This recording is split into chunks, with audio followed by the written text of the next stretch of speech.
کہ مجھے اگر مسائل کے اعتبار سے کبھی کوئی پرابلم آتی ہے تو میرے ذہن کے اندر ایک ہی نام آتا ہے اور میں مفتی صاحب کو فون کرتا ہوں, اور مفتی صاحب جب مجھے مسائل بتاتے ہیں تو میں ان سے بحث کرتا ہوں بالکل کہ مجھے یہ بات نہیں سمجھ میں آئی, تو بالکل بحث کر کے اپنا کانسیپٹ جب تک کلیئر نہ کر لوں تو میں آگے نہیں بڑھتا. تو آپ لوگوں سے بھی گزارش ہے کہ آپ بھی اپنے اعتبار سے کسی نہ کسی مفتی کے ساتھ گہرا تعلق بالکل. رکھیں, آپ کے دنیا کے جو کام ہوتے ہیں وہ بہت سہولت ہو جاتی ہے. بہت جزاک اللہ سہولت. خیر, بہت شکریہ آپ نے مجھے ریکارڈ دیا. اور اس کے علاوہ میرے کزن ہیں بھائی ارشد مکی صاحب ہیں, اچھا, جو دوستوں کی طرح ہیں. دوستوں کی طرح ہیں. ندیم صاحب ہیں ایک میرے کزن ہیں, مولانا سیف الرحمان صاحب ہیں, اچھا عبد القدیر صاحب ہیں. اچھا اچھا. آپ کے بھائی کتنے ہیں؟ ہم 3 بھائی ہیں.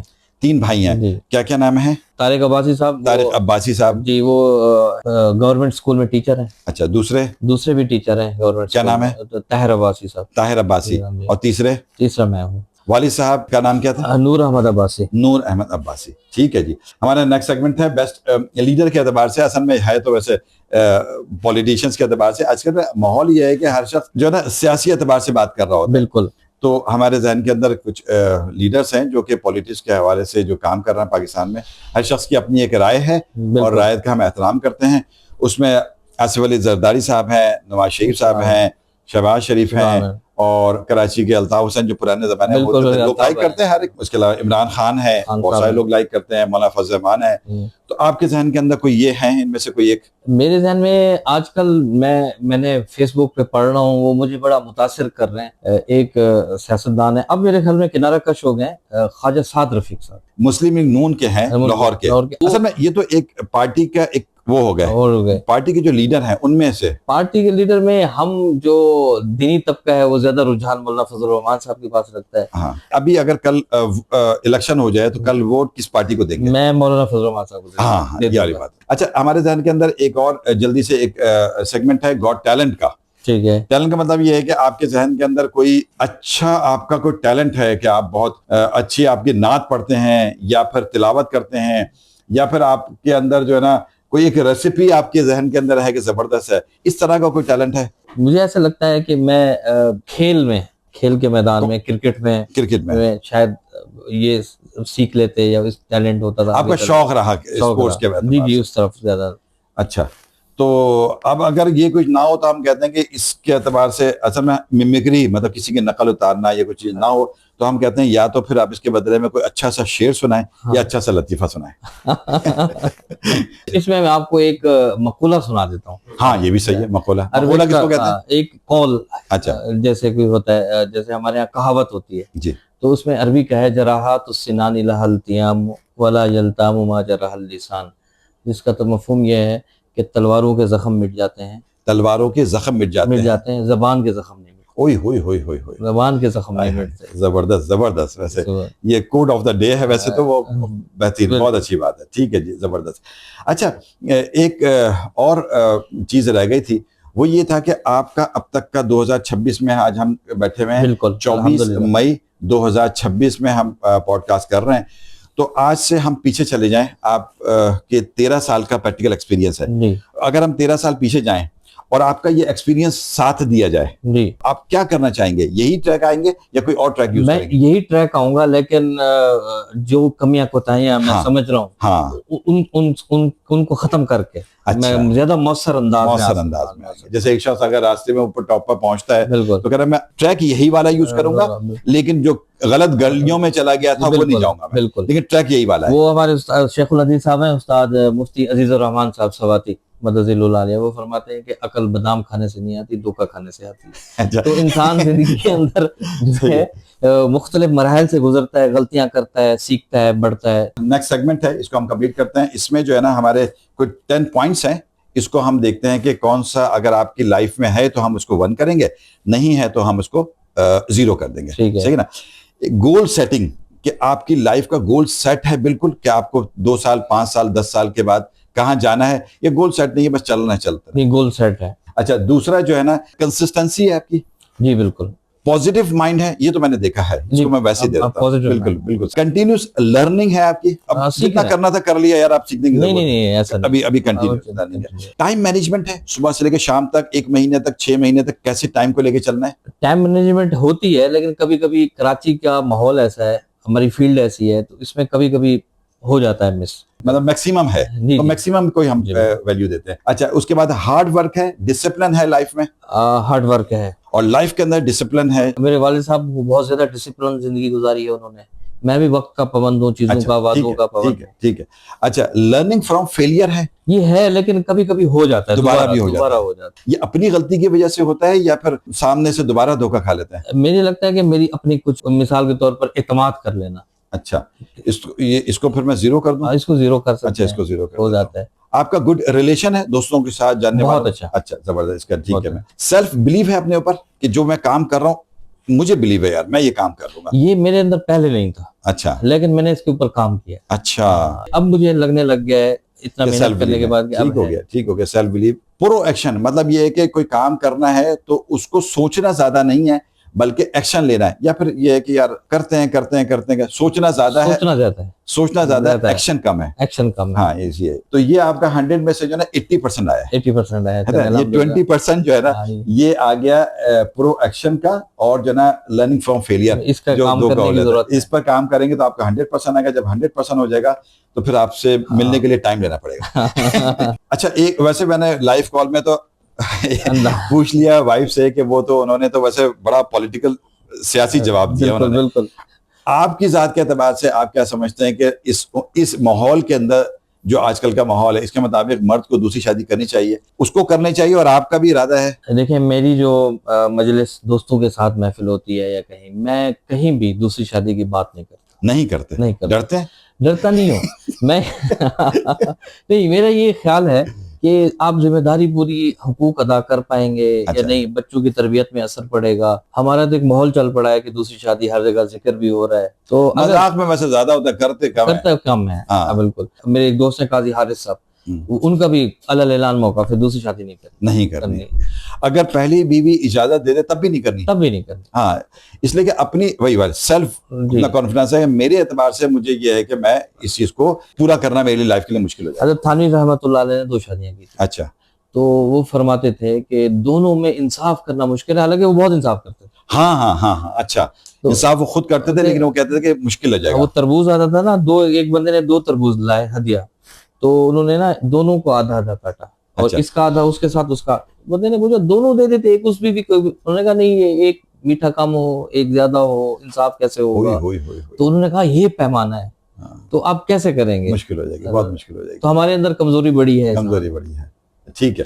ہم اب جو ہے اپنے اس پوڈ کاسٹ کے اختتامی ٹائم پہ آ چکے ہیں. ایک آپ سے جو اہم سوال ہے وہ یہ ہے کہ اب تک کی آپ کی لائف میں جو آپ نے ایکسپیرینس حاصل کیا دین کے اعتبار سے, دنیا کے اعتبار سے, نئی جنریشن کو آپ کوئی ایسا ایڈوائز یا نصیحت کرنا چاہیں گے کہ یہ کرو, کیسے کرو, دین دنیا دونوں کے اعتبار سے؟ اس حوالے سے میں آج بھی مسجد میں ایک بات ہو رہی تھی, ایک سودا ہو رہا تھا, تو کمیشن کی بات چلا رہے تھے. تو میں نے کہا کہ میرا اپنا ابھی سوچ یہی ہے کہ خیر الناس من ينفع الناس, تم میں سے بہترین لوگ وہ ہیں جو لوگوں کے لیے کارآمد. اچھا ٹھیک ہے. تو میرا نظریہ یہ ہے کہ حرص, شارٹ کٹ, لالچ اس طرف نہ جائے, انسان مخلوق کو نفع پہنچائے, اور اس نفع پہنچانے پر اللہ کی عطا آپ کی طرف آ جائے گی. نفع پہنچانے پر اللہ کی عطائیں آپ کی طرف آ جائیں گی. اللہ کی طرف سے آپ اللہ کی مخلوق پر آسانیاں کریں, اللہ آپ پر آسانیاں کریں. کرو مہربانی تم اہل زمین پر, خدا مہربان ہوگا عرش بری پر. نہیں یہ تو پھر عرش اور بات کی باتیں ہوگی, دنیا میں ہی فائدہ ہوگا. اور جین زی کے لیے, جی دنیا میں بھی, جین زی کے لیے میں نے میرا بڑا کام سوچتا ہوں ان کے بارے میں. میں اپنے بچے ہیں, دیگر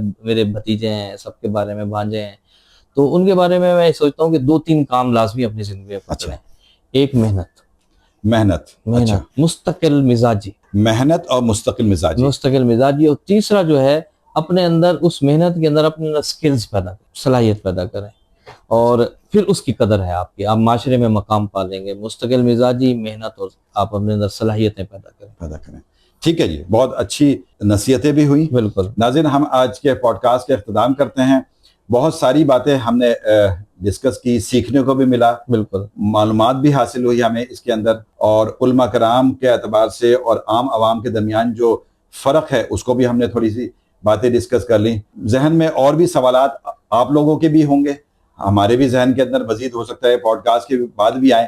تو آپ سے گزارش ہے آپ کے ذہن کے اندر جو کچھ مزید سوالات آئیں تو کمنٹس میں ضرور لکھیے گا, تاکہ اب یہ ہمارا آنے والا نیا کوئی پوڈ کاسٹ ہو کوئی نئے کوئی عالم یا مفتی ہوں تو ہم ان سے یہ سوالات کر سکیں. بالکل. بہت شکریہ, جزاک اللہ خیر, السلام علیکم. وعلیکم السلام.